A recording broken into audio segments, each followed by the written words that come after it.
परमेश्वर के धन्य नाम की महिमा हो। प्रभात मनन के सत्र 2573 में आप सभी का बड़े प्रेम के साथ स्वागत करता हूं। आइए आज के मनन के लिए हम पढ़ते हैं यूहन्ना की पहली पत्री 3 अध्याय उसकी 16वीं पद। हमने प्रेम इसी से जाना कि उसने हमारे लिए अपने प्राण दे दिए और हमें भी भाइयों के लिए प्राण देना चाहिए। पढ़ी गई इस पद को यूहन्ना रचित सुसमाचार 3 अध्याय की 16वीं आयत की दूसरी परिप्रेक्ष्य के रूप में देख सकते हैं। यूहन्ना रचित सुसमाचार 3 अध्याय की 16वीं पद में हमारे प्रति परमेश्वर के प्रेम की भूमिका को हम देखते हैं और वही यहाँ पर परमेश्वर के उस प्रेम के प्रायोगिक लागूकरण को देखते हैं। जैसे कि पूर्व में हम कई बार देखे थे, झूठी शिक्षा का एक खतरनाक परिणाम यह है कि ये विश्वासियों के बीच परमेश्वर के प्रेम को कमजोर कर देती है। इफिसुस की कलीसिया में यह समस्या थी। प्रकाशित वाक्य 2:4। इफिसुस के विश्वासियों के लिए पत्र लिखते समय प्रेरित पौलुस उन विश्वासियों में परमेश्वर का प्रेम बढ़ने के लिए प्रार्थना करते हुए आप देख सकते हैं। इफिसियों अध्याय 3 की 17 से 19 तक। यूहन्ना भी इसी परिप्रेक्ष्य में ही अपनी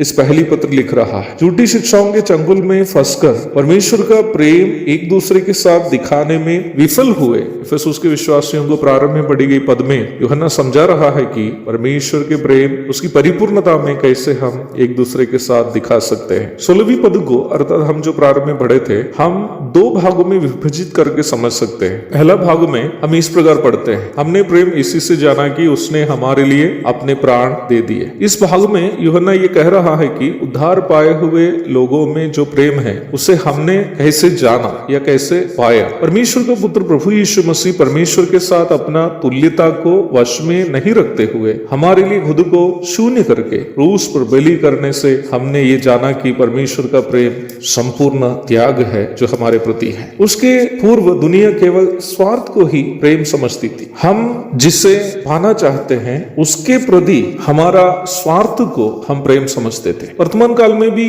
कथा, कविता एवं सिनेमाओं में जो तथाकथित प्यार व्यार दिखाते हैं वो ये स्वार्थ के अलावा कुछ और नहीं है। लेकिन यीशु मसीह को देने के द्वारा परमेश्वर ने जो प्रेम हमारे साथ साझा किया वो हमें ये समझाता है कि वास्तविक प्रेम स्वार्थ नहीं है बल्कि त्याग है। The genuine love, God's love, agape is not selfishness but sacrifice. परमेश्वर का प्रेम ये नहीं सोचता है कि मैं अगले से कैसे कुछ प्राप्त कर सकता, बल्कि परमेश्वर का प्रेम ये सोचता है कि मैं अगले की फायदे के लिए कैसे अपना कुछ नष्ट कर सकता। वास्तविक प्रेम दूसरे की फायदे के लिए खुद को नष्ट करना है। वही संसार का स्वार्थ भरा तथाकथित प्रेम ये सोचता है कि मैं कैसे अगले को मेरी फायदे के लिए उपयोग कर सकता। ये दोनों पूर्णतः एक दूसरे का विरोधी है। तो प्रारंभ में पढ़ी गई पद के प्रथम भाग में प्रेरित यूहन्ना ये समझा रहा है कि परमेश्वर का प्रेम जो वास्तविक प्रेम है हमने कैसे पाया और कैसे जाना। पद के दूसरे भाग में प्रेरित यूहन्ना हम विश्वासियों से कह रहा है कि परमेश्वर की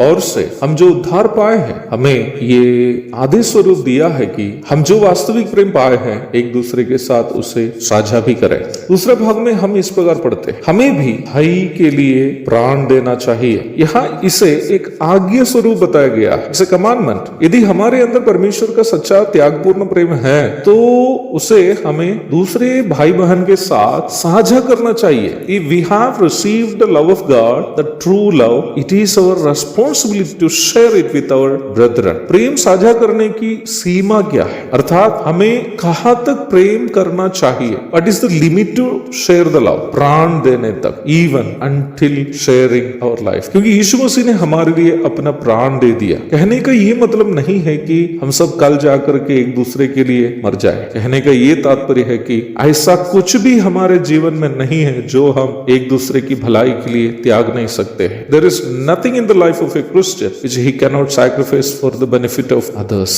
ये सोच केवल वही कर सकता है जिनके अंदर वास्तव में परमेश्वर का प्रेम है अथवा जो वास्तव में उद्धार पाया है। एक और शुभ दिन की धन्य कामनाओं के साथ आज का मनन में समाप्त करता। प्रभु आप सबको आशीष दे। आमीन।